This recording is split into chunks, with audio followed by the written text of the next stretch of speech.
Good morning student. Now we are going to discuss about law of demand.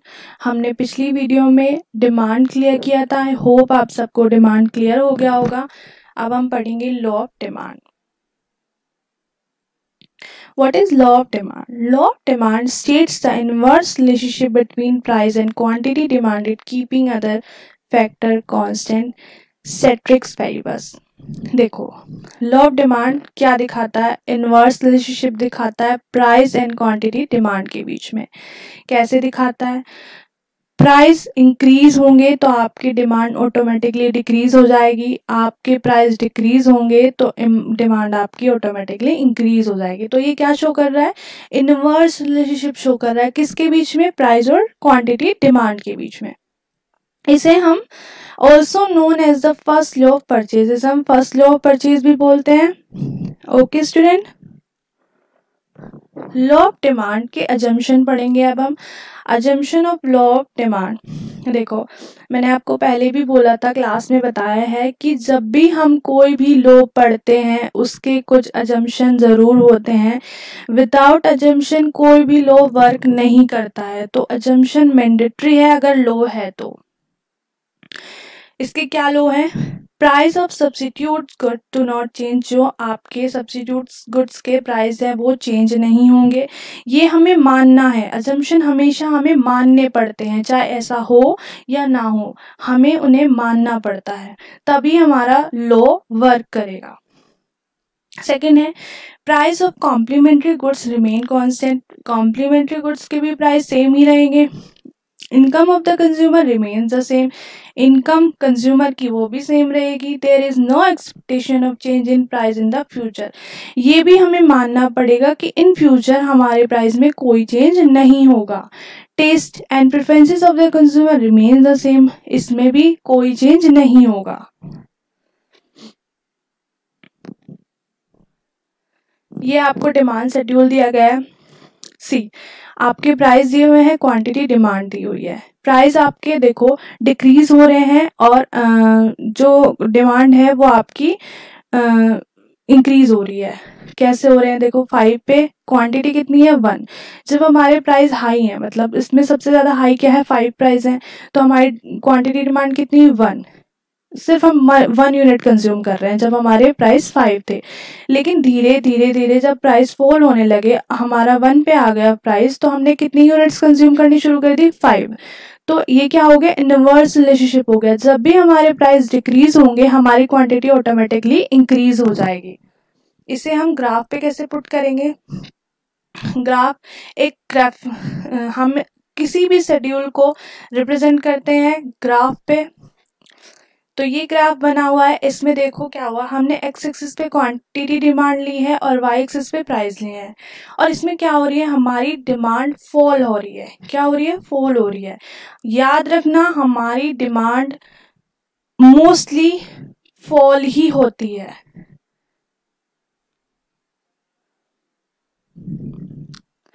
Important facts about law of demand. इसके कुछ important facts हैं. Inverse relationship मैंने आपको काफी बार clear कर दिया है. आई होप आपको ये क्लियर हो गया होगा अच्छी तरह कि इनवर्स रिलेशनशिप क्यों है. Qualitative not quantitative. इसे ध्यान से समझना, क्योंकि बहुत सारे बच्चे कंफ्यूज होते हैं कि मैम ये क्वालिटेटिव नहीं है क्वांटिटेटिव है. नहीं, ये क्वालिटेटिव है. देखो कैसे है, क्योंकि ये हमें एक रिलेशन शो करता है प्राइस एंड क्वांटिटी डिमांड में. ये हमें एक प्रॉपर परसेंटेज नहीं देता कि प्राइस के 10% बढ़ जाने से डिमांड कितनी बढ़ेगी. ये हमें ये नहीं बताता. ये हमें इलास्टिसिटी ऑफ डिमांड बताता है और ये हम अगले टॉपिक में पढ़ेंगे. ये हमें एक प्रॉपर परसेंटेज नहीं देता है. तो कंफ्यूज मत होना. काफ़ी बच्चे बोलते हैं मैम ये तो न्यूमेरिकल टर्म्स में होता है, इसका तो शेड्यूल बनता है, ये तो क्वांटिटेटिव में होगा. नो, ये क्वालिटेटिव में होता है, क्योंकि ये रिलेशनशिप शो करता है प्राइस एंड क्वांटिटी डिमांड के बीच का. नो प्रोपोर्शनल रिलेशनशिप, वही कि ये कोई रेशो नहीं शो करता कि प्राइस के बढ़ जाने से डिमांड में कितना चेंज आएगा या डिमांड के बढ़ जाने से प्राइस में कितना चेंज आएगा. ये सिर्फ एक रिलेशनशिप शो करता है. तो ये ना ही एक परसेंटेज शो करता है ना ही ratio. One sided. One sided कैसे? ये ध्यान से समझना. आपने हमेशा डिमांड में प्राइस और डिमांड के बीच का रिलेशनशिप पढ़ा है, लेकिन प्राइस पहले आता है आपका। क्यों आता है? क्योंकि प्राइस के चेंज होने से डिमांड पे फर्क पड़ता है, डिमांड के चेंज होने से प्राइस पे फर्क नहीं पड़ता कभी भी। आपके प्राइस इंक्रीज होंगे तो डिमांड में चेंज आएगा, आपके प्राइस डिक्रीज होंगे तो डिमांड में चेंज आएगा। डिमांड आपकी इंक्रीज होती है तो प्राइस में चेंज नहीं आएगा, या डिमांड आपकी डिक्रीज होती है तो भी प्राइस में कोई चेंज नहीं आएगा, इसीलिए वन साइडेड है ये। Reason for law of demand, देखो हमारे पास लॉ भी है, अजम्पशन भी है, तो इसका कोई रीजन भी होगा। रीजन हर चीज के होते हैं, और अब ऐसे तो नहीं बोल सकते कि ह्यूमन टेंडेंसी के बेस पे कि ऐसा ही होता है, नो ऐसे नहीं बोलते हम किसी भी इकोनॉमिक्स को ऐसे नहीं बोलते कि इसी तरह होता है। हमें एक प्रॉपर रीजन पता होना चाहिए, एक प्रॉपर थ्योरी पता होनी चाहिए, क्योंकि हम एक इकोनॉमिक्स स्टूडेंट हैं। तो इकोनॉमिक्स स्टूडेंट होने के बिहाफ पे हमें रीजन भी पता होना चाहिए, उसकी थ्योरी भी पता होनी चाहिए, वो पूरा कॉन्सेप्ट क्लियर होना चाहिए। Law of diminishing marginal utility, law of diminishing marginal utility में आपको काफ़ी बार क्लास में समझा चुकी हूँ। Law of diminishing marginal utility state that as we consume more and more units of a commodity, the utility derived from each successive unit goes on decreasing. जब किसी भी यूनिट्स को हम बार बार कंज्यूम करते हैं तो एक लेवल ऐसा आता है कि नहीं यार बस इससे आगे नहीं हमें कंज्यूम करनी है, हमारा जो यूटिलिटी लेवल है वो ज़ीरो या नेगेटिव हो जाता है।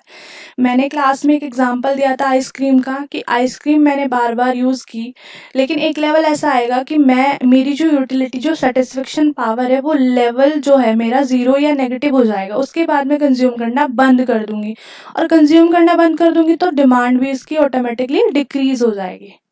Demand for a commodity depends on it's utility, मैंने अभी क्या बताया है कि जो डिमांड है वो यूटिलिटी पे डिपेंड करती है। यूटिलिटी आपकी satisfaction power of a commodity होता है, okay. If the consumer get more satisfaction he will pay more, simple है, अगर कंज्यूमर को ज़्यादा सेटिस्फेक्शन मिल रहा है तो वो ज़्यादा पे करेगा। As a result consumer will not be prepare to pay the same price for additional unit of a commodity. अब देखो इसे ध्यान से समझना। फॉर एग्जाम्पल मेरे पास 10 रुपीज़ है, मैंने 10 रुपीज़ की चॉकलेट खरीदी और मैं उससे सेटिस्फाई हूँ, मुझे वो पूरा सेटिस्फेक्शन देती है, लेकिन उसके अब 15 हो जाए रुपीज़, उसके 5 रुपीज़ बढ़ जाए, तो मैं उसे यूज़ करके मुझे उतना सेटिस्फेक्शन नहीं मिलेगा, क्योंकि मेरी मनी उसमें ज़्यादा जा रही है। तो मुझे ये लगेगा नहीं यार ये सिर्फ 10 की ही सही है, मुझे 10 पे इसका प्रॉपर सेटिस्फेक्शन मिल रहा था। तो इसमें क्या होता है, वो एक्स्ट्रा मनी पे करने को तैयार नहीं रहता, वो सेम प्राइस पे वही सेटिस्फेक्शन चाहता है, okay. The consumer will buy more units of the commodity only when the price fall, कोई भी कंज्यूमर या कोई भी पर्सन ज़्यादा यूनिट्स कब खरीदेगा, जब प्राइस उसके लो होंगे। कभी भी ऐसा तो होता नहीं कि प्राइस हाई होते जा रहे हैं और हम ज़्यादा से ज़्यादा यूनिट कंज्यूम करते हैं, नहीं, जब हमें एक रीजनेबल प्राइस पे मिलता है कोई भी गुड्स या प्रोडक्ट, हम तभी यूनिट ज़्यादा लेते हैं उसकी। फिर आता है आपका एडिशनल कस्टमर। एडिशनल कस्टमर में कौन आते हैं, देखो एक ग्रुप ऑफ पीपल होते हैं जिनकी इनकम लेवल हाई होती है, एक ग्रुप ऑफ पीपल होते हैं जिनकी इनकम लेवल लो होती है। जिसकी हाई होगी उसे तो कोई प्रॉब्लम नहीं है, वो तो सब चीज़ अफोर्ड कर सकता है, लेकिन जिसकी लो होती है वो अफोर्ड नहीं कर पाते। लेकिन when the price of a commodity falls, many new consumer who were not in a position to buy it earlier due to its high price start purchasing it। इसमें वही है कि जब प्राइस फॉल होने शुरू कर देते हैं, हो जाते हैं, तो बहुत सारे कंज्यूमर ऐसे निकल के आ जाते हैं जो अफोर्ड नहीं कर पाते और तब अफोर्ड कर लेते हैं, इसमें यही है। सब्स्टिट्यूशन इफेक्ट में क्या होता है, substitution effect refers to substituting one commodity in place of other when it's become relatively cheaper. मैंने आपको कोक एंड पेप्सी का एग्जांपल भी दिया था प्रीवियस वीडियो में कि अगर मेरे कोक के प्राइस हाई हो जाते हैं तो मैं पेप्सी प्रेफर करूँगी, और पेप्सी की जो डिमांड है वो बढ़ जाती है। ये भी बताया था कि कभी भी सब्स्टिट्यूट गुड्स के प्राइस सिमिलर नहीं होते, अगर एक के प्राइस हाई है तो दूसरे के चीपर हो जाएंगे। Okay, when price of the given commodity falls it becomes relatively cheaper as compare to its substitute. जब उसके प्राइस फॉल्स होंगे तो जो उसका सब्स्टिट्यूट है वो भी फॉल्स होना शुरू हो जाएगा, क्योंकि कोई भी नहीं चाहता कि किसी एक सब्स्टिट्यूट का हम दूसरा सब्स्टिट्यूट खरीदें। हर कोई चाहता है कि हम यही वाला ब्रांड, मतलब एक बायर के बिहाफ पे बोल रही हूँ कि हर कोई बायर चाहता है कि उसका ब्रांड ज़्यादा बिके, ज़्यादा परचेज करें लोग। Okay, as a result demand for a given commodity rises. As इसमें क्या होता है कि डिमांड ऐसे उसकी राइज होती है। जब मैंने एग्जांपल दिया था कोक एंड पेप्सी का, तो उसमें पेप्सी की डिमांड ज़्यादा हो गई थी। Income effect. Income effect refers to effect on demand when real income of the consumer change due to change in price of given commodity. इसे ध्यान से समझना, इनकम और रियल इनकम में बहुत बड़ा डिफरेंस है। इनकम, एक तो इनकम को छोड़ दो, रियल इनकम पे आ जाओ। फॉर एग्जाम्पल, मेरी इनकम है 1000 और मेरे को एक पेयर ऑफ क्लॉथ्स लेने हैं 500 के, मैंने खरीद ली 1 यूनिट पेयर ऑफ क्लॉथ्स ले लिए मैंने, मेरे पास कितने सेव हो गए 500। लेकिन अब मेरी इनकम उतनी है 1000 ही है और उसके प्राइस फॉल हो जाए, अब वो 300 के मिलने लगे पेयर ऑफ क्लॉथ्स, तो अब मैं कितनी यूनिट परचेज कर सकती हूँ? 3 यूनिट परचेज कर सकती हूँ। तो इसमें रियल इनकम क्या होती है? जब कंज्यूमर अपनी इनकम को तो कांस्टेंट रखता है लेकिन प्राइस को फॉल करना चाहता है, मतलब प्राइस फॉल होते हैं उसमें और इनकम कांस्टेंट होती है। देखो इसमें वही लिखा है, when price of a given commodity falls it increase the purchasing power. जब किसी भी गुड्स के प्राइस लेवल या प्राइस फॉल होंगे तो परचेजिंग पावर आपकी ज़्यादा हो जाएगी, आप ज़्यादा यूनिट्स कंज्यूम करोगे। As a result he can purchase more of the given commodity with the same money income. Same money से वो ज़्यादा यूनिट्स कंज्यूम कर पाता है। तो आई होप आपको लॉ ऑफ डिमांड भी क्लियर हो गया होगा। अगर नहीं हुआ है तो इसको ध्यान से डिमांड से पढ़ना, क्योंकि डिमांड से ही ये रिलेटेड है। और अगर आपको डिमांड क्लियर है तो लॉ ऑफ डिमांड बहुत इजीली क्लियर हो जाएगा। आज के लिए बस इतना ही टॉपिक था। Thank you.